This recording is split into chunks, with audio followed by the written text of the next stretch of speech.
Magnificat anima mea Dominum, et exultat spiritus meus in Deo salutarim meum, quia respexit humilitatem mansile suae, ex enim ex hoc beata medicent omnes generationes. quia fecit mi magna qui potens est, et sanctum nomen Jésus de Marie, pleine de grâce, le Seigneur Et est avec vous. Vous êtes bénie entre toutes les femmes, et Jésus, le fruit de vos entrailles, est béni.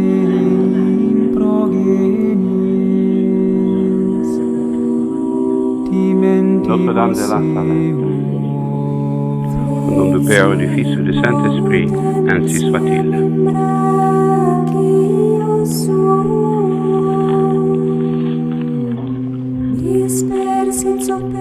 C'est une grande grâce pour moi de célébrer le fête de Notre-Dame de la Salette ici en France, où la Mère de Dieu a bien voulu se montrer à ses enfants maintes fois de nos jours, de nos temps, des temps modernes. Tellement triste, bien sûr, pour le bon Dieu et la Mère de Dieu. Chez nous, on fait souvent un triduum de 3 jours en honneur de Notre-Dame de la Salette avec les mages. Et j'avais l'occasion beaucoup de fois, pendant les années de mon sacerdoce, de prêcher sur Notre-Dame de la Salette.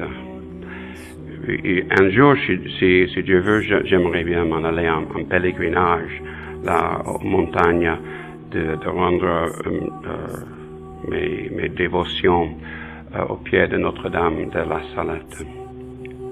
Je me demande, aujourd'hui, sur Notre-Dame de la Salette, est-ce qu'elle pleure toujours? Pour l'apparition, il me semble, pour le message de la Salette, qu'il s'agit, parmi toutes ces larmes de la très sainte Vierge, il s'agit de 3 choses, c'est-à-dire l'obligation dominicale, la messe de dimanche. Oui, elle pleure toujours, que voulez-vous. Et deuxièmement, sur l'obligation de garder les jours de jeûne, d'abstinence. Et là, voyez-vous, vraiment, elle pleure. On ne fait guère de pénitence de nos jours.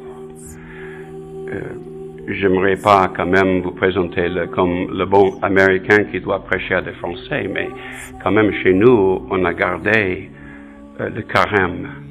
Et c'est sur le carême que Notre-Dame avait de parler, de quoi parler. Et qu'est-ce qu'elle dirait aujourd'hui? On ne fait pas de carême en France. Pour moi, je me souviens, en séminariste à Écône, nous, les Américains, étaient scandalisés. Les Français ne jeûnent pas. Mais comment est-ce que ça se fait? Il faut faire pénitence. On commence en gardant les traditions et les lois de l'Église. Il faut jeûner et s'abstenir du chair. C'est clair. Et ça, je crois que vraiment, Notre-Dame, elle pleure toujours. Et pour le secret, là, faut voir. Mais pour la messe, j'aimerais vous dire aussi que, comme je suis édifié de voir une grande assistance à une messe en semaine, chez nous, cela ne risque pas d'arriver.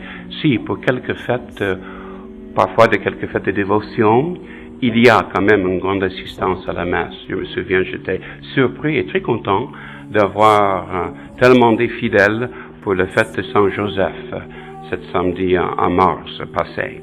Mais en général, non. J'aurais de peine à récupérer tant de brebis pour une messe le lundi matin.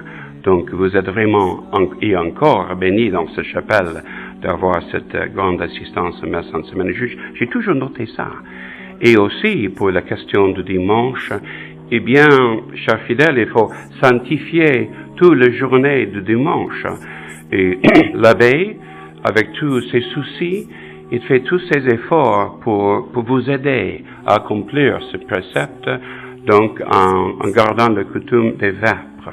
Les vêpres en France, c'est vraiment, c'est toujours vivant. Tandis que chez nous, là aussi, quelques fidèles parfois. Autrement, ce que les chanteurs, les prêtres, quelques servants, c'est tout. Mais ça, c'est triste, parce qu'il faut sanctifier toute la journée. Donc, si en France, il faut garder, c'est un gloire, c'est un devoir de sanctifier toute la journée et de retourner aux chapelles, à l'église, pour faire cette action de grâce, surtout en chantant le Magnificat des vêpres. Vous savez que de nos jours, le Magnificat sert comme un exorcisme très puissant, mais vraiment très puissant. Mais il faut le réciter. Plutôt, on m'a dit, un prêtre, un bon prêtre exorciste, m'a dit qu'il faut chanter, mais chanter avec tellement de dévotion et d'humilité, tout en imitant la Très Sainte Vierge. Moi, j'étais très édifié hier soir au Vêpres, comme je suis toujours quand j'ai l'occasion de passer quelques jours bénis ici, à Rennes, dans cette chapelle, que vous gardez les Vêpres et vous chantez bien le Magnificat. Comme ça, on réussit vraiment à chasser les démons. Mais quand même, il faut aussi dire que pour l'obligation dominicale, vraiment, il faut dire qu'on se trompe souvent. On penche beaucoup sur les questions d'avoir sa messe. J'ai ma messe le dimanche. Quelle messe? Est-ce qu'elle est une bonne messe ou une mauvaise? Mauvaise, mais comment voulez-vous? En union avec l'Antichrist, ça risque pas de donner beaucoup de gloire au bon Dieu. Eh bien, si on assiste à la messe, c'est pour rendre honneur, adoration au bon Dieu. C'est pas pour nous plaire. Et aujourd'hui, on fait un peu l'inverse. Et c'est pas seulement en France, parce que dans l'Église universelle, on veut pas entendre tellement qu'il faut pas assister à une messe là où on cite le nom de quelqu'un qui est carrément un antichrist. Ce sont mes paroles, ce sont les paroles de Monseigneur Lefebvre quand même. Un antichrist, c'est Ratzinger. Mais comment voulez-vous donner gloire au Dieu tout en restant unis avec un antichrist? Ça, non. Je crois qu'encore, Notre-Dame, ici, en France, pleure. La mission de la France, quoi devient-elle maintenant? Nous attendons de vous de nous donner un bon exemple. Vous le faites d'ailleurs, j'ai cité quelques exemples. Mais autrement, non. Il faut assister à une bonne messe pas sacrilège, une messe, comme disait Monseigneur Garrard-Laurier, Oblatio Munda. C'est ça. Il faut insister un peu sur ça. Je crois bien. Et on oublie souvent. Eh bien, nous ne sommes pas ici, je répète, pour donner gloire à nous-mêmes, pour notre bonheur ou plaisir. Non. C'est pour donner gloire à Dieu, pour nous soumettre à Dieu, en toute obéissance. C'est ça, d'ailleurs, que demandait Notre-Dame à la Salette. C'est ça que nous demande le bon Dieu. Donc, il faut penser à ça. Là aussi, il faut faire des sacrifices. Comme pour le carême. Mais vraiment, c'est quelque chose d'assez petit. Oh, j'avoue, chez nous, on n'est pas tellement penché sur la tentation de la gourmandise. Les Américains, comme vous savez bien maintenant, et c'est pas bon évidemment, mais souvent on s'en sert, comme on dit, du frigo avec porte ouverte, mais c'est vraiment c'est très très bas comme question de culture et aussi pour la vie de famille.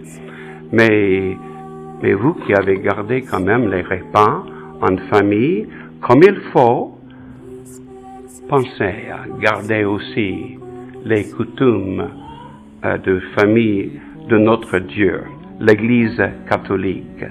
Il faut restaurer ces coutumes en famille. Il faut jeûner, mais aussi s'abstenir de la viande.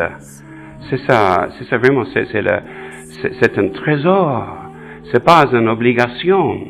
C'est un devoir, mais aussi une joie pour nous, se soumettre au prix. Oui, ça coûte quelque chose quand même, oui, mais avec un peu d'imagination, on arrive à s'en passer quand même. C'est pas tellement dur que ça, quand même.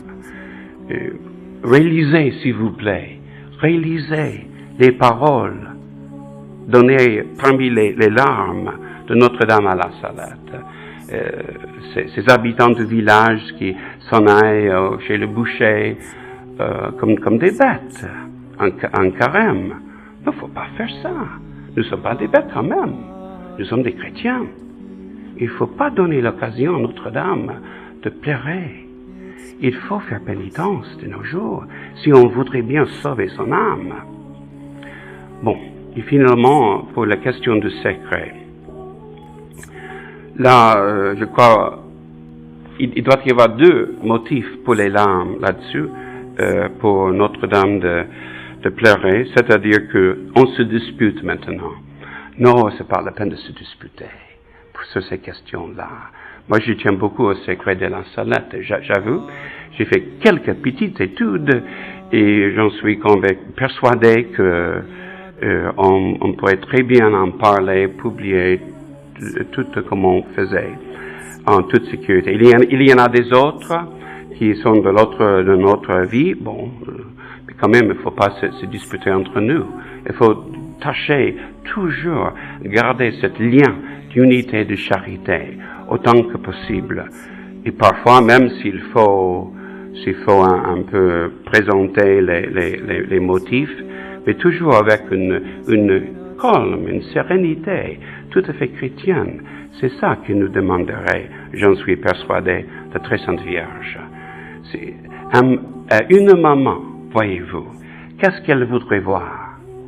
Je me souviens de mon maman, elle est décédée maintenant, mais une fois papa m'a dit avant son mort, tu sais, maman demande surtout que tous ses enfants s'entendent entre eux.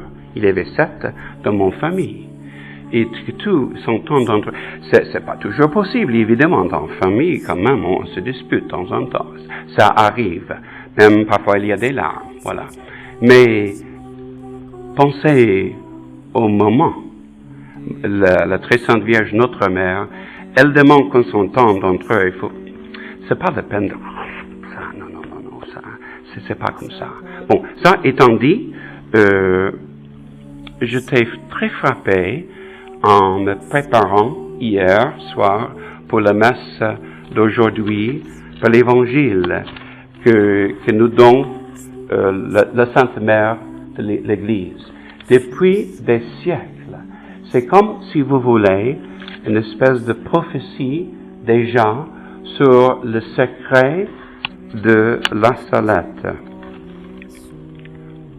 Dites-nous, les apôtres, dites-nous quand ces choses arriveront, et quel sera le signe de votre avènement et de la fin du monde. Prenez garde que nul ne vous séduise, car plusieurs viendront sous mon nom en disant, c'est moi que je suis le Christ. Voyez-vous l'Antichrist déjà. C'est moi que je suis le Christ.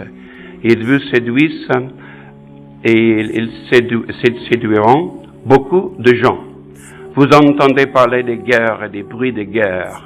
Gardez-vous d'être troublés, car il faut que ces choses arrivent. Il faut que ces choses arrivent. Mais ce ne sera pas encore la fin. Lisez l'Évangile d'aujourd'hui, méditez-le bien. Cela doit vous aider pour approfondir le secret de la salette. Mais pour moi, vraiment, comment s'en aller du secret? Parce que ça aide tellement pour comprendre de quoi il s'agit avec l'Église de nos jours. C'est éclipsé, c'est clair. Nous sommes dans les ténèbres. Que voulez-vous? C'est soit selon le secret, mais si vous voulez pas, bon, selon les faits. Effectivement, l'Église est éclipsée. Il n'y a plus de pape, plus de hiérarchie. Et nous marchons dans les ténèbres, donc c'est tout à fait normal que parfois on se tombe sur terre. Et des autres, ça leur arrive aussi, il ne faut pas se scandaliser. C'est normal. Que voulez-vous? C'est la punition de bon Dieu. Mais ça c'est clair. C'est la punition. Il s'agit d'un châtiment le plus grand que jamais connu le monde. On nous a enlevé le ratio munda, le vrai sacrifice pur de la messe. C'est quasiment disparu. Vraiment, on vit dans un temps de châtiment. Et pour ça, la Sainte Mère de Dieu, Notre-Dame de la Salette, elle pleure. C'est clair. Mais de notre part, faut pas donner une tellement bonne mère davantage d'occasion pour les larmes. Non, au moins on pourrait finalement arriver à bien sanctifier le dimanche. C'est le jour du Seigneur. C'est pas le jour de sport ou se promener et tout. Non, c'est le jour de. Oui, on doit se reposer, mais en famille et avec le bon Dieu, à la messe, au vêpres, avec l'Écriture sainte, la sainte lecture, un peu davantage de méditation. Tout, ça repose l'âme de nos jours. Et on en a besoin, n'est-ce pas? Parce que c'est tellement énervant, la vie moderne. Il faut bien se reposer un peu. Ça, c'est le dimanche. Mais avec une bonne messe, soit on s'abstient, on fait le sacrifice, de ne pas assister au sacrifice parce que c'est pas possible. On ne va pas à une messe sacrilège, ni schismatique. Non. Là, on reste chez soi, tranquillement, pour sanctifier le dimanche avec un acte de communion spirituelle. Je crois qu'on ne pense pas suffisamment de valeur de ces actes de communion spirituelle. Par exemple, Sainte Marie-Madeleine de Pazzi, ce grande mystique carmélite italienne du VIe siècle, elle disait que si on fait bien son acte de communion spirituelle, on pourrait recevoir presque autant de grâce que par une communion sacramentale. Donc, il faut penser à ça. Pour le jeûne, et pour s'abstenir de viande, un sacrifice nous est demandé. Il faut rétablir dans nos familles, dans nos foyers, dans nos chapelles, cette coutume. Il ne faut pas laisser tomber sur terre. Il faut insister un peu là-dessus, je crois, mais vraiment. Il faut faire pénitence. On commence avec la pénitence de l'Église catholique. Et après ça, comme nous dit Notre-Dame de Fatima, la pénitence de nos devoirs d'État d'aujourd'hui. Et tout dernièrement, pour la question du secret, cela ne doit pas être un piège d'entre nous, non. Cela doit nous aider. Mais de toute manière, soit selon le secret, soit selon ce qu'on voit aux bonnes lumières du jour, l'Église est éclipsée. Ça, c'est sûr. On ne peut pas s'en douter de ça. Et c'est pour ça qu'il arrive tous ces pièges, tous ces problèmes, tous ces scandales, que sais-je. Donc, il ne faut pas prendre de scandale. Mais entre nous, qu'il reste quand même un peu de charité, de respect, d'humilité. C'est ça que nous demande. Il ne faut jamais se mettre en colère ou manquer le respect. Non, non. Silence. Un peu de silence, mais quand même. Et humilité. C'est ça qui... Sinon, tout en disputant pour, ainsi dire, la gloire de Notre-Dame de la Salette, vous voyez, mais maman, mais ma mère, pourquoi pleurez-vous? Mon enfant, c'est pas comme ça qu'il faut faire. Je crois que Notre-Dame nous aurait dit ça aujourd'hui. Donc, aimons bien Notre-Dame de la Salette. Elle est vraiment notre mère. Il y a une très grande dévotion. Mais faites chaque jour que vous nous donnez l'occasion pour encore des larmes à une tellement bonne mère. Que Dieu vous bénisse au nom du Père et du Fils et du Saint-Esprit. Ainsi soit-il.